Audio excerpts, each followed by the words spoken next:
Oh wow! What a great game! Looks like so much fun! If you've never heard of this game, then you're lying. Because why are you here then? We're playing Your Boyfriend! And it's a dating sim with, you know, him, your boyfriend. And it's psychotic. Okay, I talked too long. There we go. Let's just start day one. It's pretty much like a reading game. And I'm putting the name as your name because I want all of us to enjoy this together. I want you to enjoy this. My life has been chaotic. My family broke out into another fit of drama, so I left the nest, ran straight to college, and got an apartment and a job. But lately my job at a Greasy Spoon diner has been unbearable. Yeah, no kidding. I hate jobs like that. The job doesn't pay the best, so that meant I had to find a roommate to afford an apartment. And now my roommate is always bringing some dropout to our apartment for late night study sessions. My sleep schedule is wrecked, and, even better, the rent on the apartment is late. I had heard once that if you become a roommate with a friend, he won't stay friends for long. In my case, the friendship gets strained thinner as my friend keeps making excuses why they need me to cover their half of the rent. That sucks. Thanks to that deadbeat, I'm working harder just to lose money on the rent. I'm nearly broke, and getting a second job feels like it will kill me. At least in this park, I have some alone time. It is a pretty park. I've always loved this part of the park. It's untouched by obnoxious family members and college jerks. The only people who come here are the groundskeepers. Even then, they only come by in the morning. Closing my eyes, I rub my face and huff out the tension in my lungs so that I could calm down enough to enjoy the peace and quiet. Just then, I feel someone sit down beside me. Startled, I turn and look towards the interloper. Whoa, hey, take it easy. It's just me. It's your boyfriend! Look at him. Look at those eyes. The stranger says, trying to keep me from leaping too high off the park bench.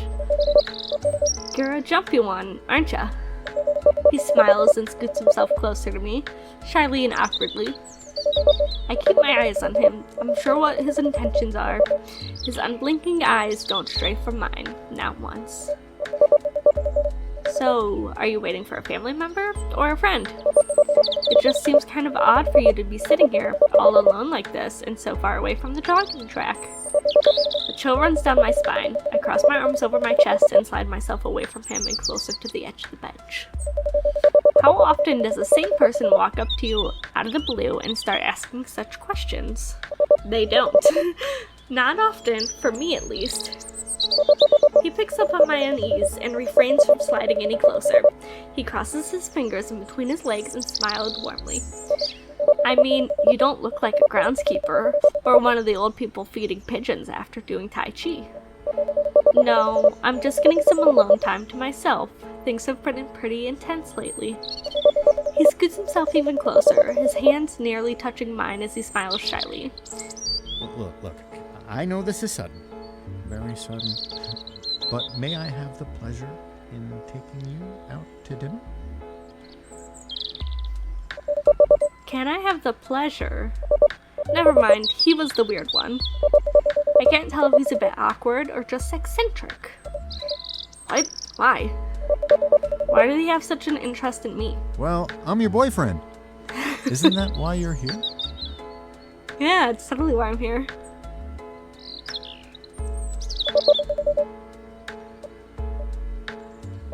My boyfriend? Why would he be assuming we were in a relationship?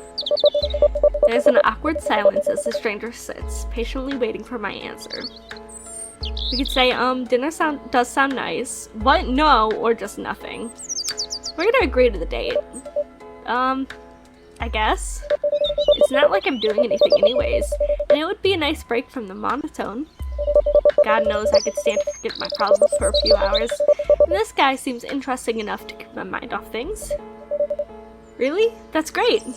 He beams, taking hold of my hand into his own. I'll see you tonight at 7. He was about to stand up from the bench, but then pauses abruptly when he realizes he's forgetting something. Oh, I almost forgot. We need a place to meet up. Sorry. I know that I sound absent-minded, but I'm just so excited. Yeah, look at his face. He's so cute. How about the old diner downtown? It's nice and quiet, so no one will disturb us. Look at him. The diner downtown. Which one? You know, the one that you work at? Oh, okay. Great, see you tonight. Great. Great. And just like that, he hurries off with a leap in every step, looking as though he had just won the lottery. I watch him as he disappears down a path that bends around a shallow hill and out of view. The park was quiet again, and the serene loneliness sets in once more. It's just me and a few songbirds singing in the nearby trees. I sit for a while, replaying the strange encounter in my head for a few times. I suppose that I should be flattered that he took such an interest in me. I can't tell if meeting someone like that is normal or not. It's nothing like I've seen in movies or television. But then again, if I were Hollywood attractive, maybe it would be so normal that it would be almost annoying. I feel my cheeks flush as I think about him saying, "Can I have the pleasure?" A shy smile creeps up from the corner of my mouth. He must be as new to this as I am. What a shy, awkward guy. Yeah, what a cutie. The bird stops singing as I feel a knot grow in the pit of my stomach. How did he know where I work? Yeah, that's not creepy. Not creepy at all. Oh, look, there's a person here. 7 p.m. I show up at the diner, feeling rather unusual about meeting someone at the place that I work at for a completely spontaneous dinner date. And with a complete stranger who knew that I worked here. Weird. I take a seat in a booth towards the back. The diner isn't very busy tonight, which is less unusual than most people would assume. Even though I work here, this isn't where I would choose to eat at. Maybe he was another customer that I had never paid attention to. While I work, I let my mind drift, and after a while I do my job as if I were on autopilot. I don't really pay that much attention to names and faces, even towards regulars. Maybe he was one of those regulars, building up his courage to ask me out every day but kept losing his nerve. It's kind of cute though, but do I really want this to be a thing? Yeah, well, we're gonna want this to be a thing. We'll try to take the nice choices. Taking my seat, I wait. I look at the old-fashioned neon light clock that hangs over the jukebox. He is 5 minutes late. I might as well buy myself a milkshake while I wait. The waitress on tonight's shift is surprised to see me at the diner on my day off. I imagine that she will tell me, job loyalty is one thing, but the food here isn't worth writing home about. After serving this stuff for a few months now, I agree with her. But at least the milkshakes are good. They are really old-fashioned. They are the really old-fashioned kind, made with real ice cream and ingredients, and not the powdered mix and flavored syrup like the fast food places. The waitress must have been less busy than I assumed, because she brought my shake to me only a few minutes later. I pull the spoon from the vintage-looking ice cream glass and lick it clean. So good. I stir the shake a little before I take a sip. A man rushes in through the diner's front door. He looks like he ran the whole way here, with something tucked carefully in his arm. I immediately recognize his sleeveless hoodie and blue shirt. He quickly scans the diner in a bit of a panic. He was running late and probably thought that I may have already left. Yeah, 5 minutes late. I mean, that's not that bad. I was one of the few people in the diner, but it didn't seem to see me very quickly. I wave him over. A smile of relief spreads across his face. Still winded, he hurries down the row of booths and sits across from me. Oh, I look so nervous. You're late. I know. I'm so sorry. I had to make a quick stop. He speaks between breaths. I didn't know where he came from, but he must have ran the whole way when he realized that he was running late. Giving a timid smile, he pulls out a long white box that he was carrying. He places it on the table and slides it over to me. Here, I bought this for you. Thinking about earlier today in the park, it might have been a little creepy to ask you out for a date on the spot. I thought I might get you a little something as a way of apologizing. If it was awkward for you, of course. Yeah, it was a little awkward. He got something for me. Really? It had better not be a severed ear or finger or something. Opening the box, I look inside. I see 2 long-stem roses with deep red petals. The thorns were removed and they were bound by shimmering black silk ribbon. You could say, oh, they're lovely, thank you, or roses? Seriously? No, we're not gonna say that. I want to, but we're not. He smiles as I take the roses out of the box gently, as if the thorns were still on the stems. I draw in the aroma deeply. They are so wonderfully fresh and fragrant. It's no bouquet. Wow, the Q is no bouquet or anything, but I thought that they looked nice. He watches me admire his gift. They are very nice. Thank you. I can't read. I'm sorry. I'm trying my hardest, but I'm very dyslexic. I can write pretty well. I place the roses gently back in their box. He can't possibly grin any wider. He realizes that he's staring at me, maybe just a little too long for comfort, so he reverts his eyes shyly. But there were a few nagging questions that have been hanging over me like a storm cloud. And while he was in a good mood, I figured that I should inquire a little about this cute but bizarre stranger. Dinner in a Gracie Spoon diner, but the stranger carrying a box of roses didn't seem ordinary, and I had to make sure he wasn't going to propose at the cash register. He might. I stir the milkshake with the straw for a second or two. So, how did you know that I work here? Oh, well, I walk by this place rather often on my walks. I catch glimpses of you through the window from time to time when you're working. I tried coming in, but I get cold feet and keep walking.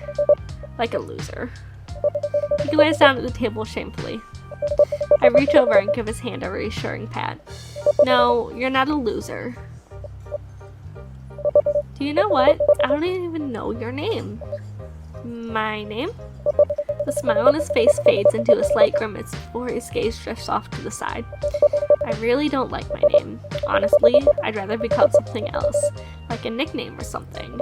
Oof, he must have a really horrible name, or horrible parents that he wants to dissociate with. Okay, how about... we can name him Peter, or we can name him something else, but we're gonna go with Peter. Look at that expression. Wait, what was that? How did you know my real name? Urgh, I hate my name. Are you talking to girlfriend? Did she tell you my real name? No, seriously, pick another name. We're gonna call him Cutie. Because he's a cutie. How about Cutie? He seems pleased with what I came up with, despite how silly or tacky it might have been. Yeah, it's pretty tacky. Yeah, that's much better, honestly. Thank you. I reassure him and give his hand another gentle squeeze. The expression of disgust instantly evaporates into delight over the name I gave him. Wow, I didn't realize until now, but he has some really beautiful blue eyes. The vivid color left me taking in their deep blue hue, and I didn't realize that I was staring until he spoke up. Are we having a moment or what? A flush spreads across his cheeks as he squeezes my hand back. Damn, how cute. This is precious. Sorry. I pulled my hand from him, cursing myself for staring like that. Wow, now I'm the awkward one. I look away shyly. I can feel the heat radiating from my cheeks, and I imagine them glowing bright red like a Christmas light. The thought makes my cheeks even warmer and probably even more red. He chuckles and shakes his head. Hey, there's nothing to be sorry for. Oh, look at his cute face. He reassures me with a soft smile, looking around for something to break the tension, and his eyes fall upon my milkshake. Hey, I was supposed to buy you something. Aw. Well, you kind of did already. I point to the box of roses. Besides, we could share this, just as long as I get the cherry. Deal? I don't really care for cherries. I scoot the milkshake towards him. He looked at the side, reaching over to take it. Man, our first date and you're the one buying. I'm very terrible at this. Well, how about you buy next time? His eyes go wide and he stares at me with surprise. Next time? You want to meet up again? Well, this wasn't a total disaster, right? So, yeah. His face glows as red as I imagined mine had, and he stammers wildly as all of his thoughts unexpectedly evaporate into explosions of joy. I mean, I guess it wasn't. I mean, I don't think so, but I don't want to argue with you. It was cute seeing him struggle for a coherent thought, while also trying to contain his happiness. His happiness of being with me, of all people. Still, as much as I was enjoying his company, and regardless of how flattering it had been, I couldn't stay long. I look out the window, in a bit of an exaggerated way, in order to get his attention. It's getting dark. I don't like walking home late at night. How about we continue this on our next date? Standing up from my seat, I pull out one of the napkins from the dispenser. Do you have a pen? Oh, I think I do. He pulls one from his pocket and hands it to me. I write down my name and number, and smiling, pass the pen and napkin back to him. Here, call me and we can hang out again soon, okay?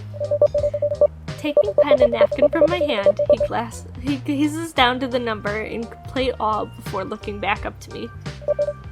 Of course, I'd love to see you again. Oh, how cute. That's a cute date. This would be such a cute dating sim if it didn't get creepy, you know? I walk to the register, pay for the shake, and with another quick glance back at him, I wave and leave the diner. I walk more quickly, trying to make it back to the apartment before nightfall.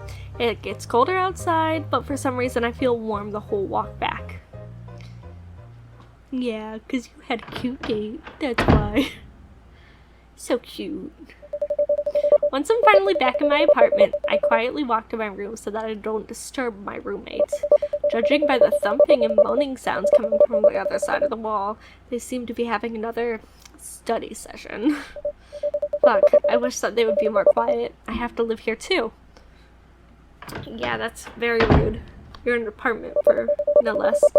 I don't bother to turn on the lights in my room. I flop heavily on my bed, face first into the mattress, limbs spread wide. Letting out a long, loud groan that made the couple next door pause for a brief moment, I eventually roll onto my back and stare up at the ceiling. Despite having so many other things on my mind earlier, my thoughts never stray far from Cutie. Looking over to the box that was still in my hand, I open it up one more time. I pull out the bundled roses and, smiling a little, draw in their sweet fragrance again. I hope he calls soon.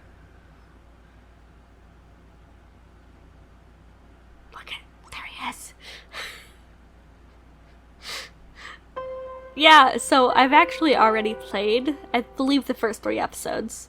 And episode 4 isn't out yet, but we're actually allowed to, record episode 3 now. So that's why I'm recording it now. And I will continue on to day 2, just not right now. That'll be a separate episode of its own. So, thanks for watching this with me. And bye!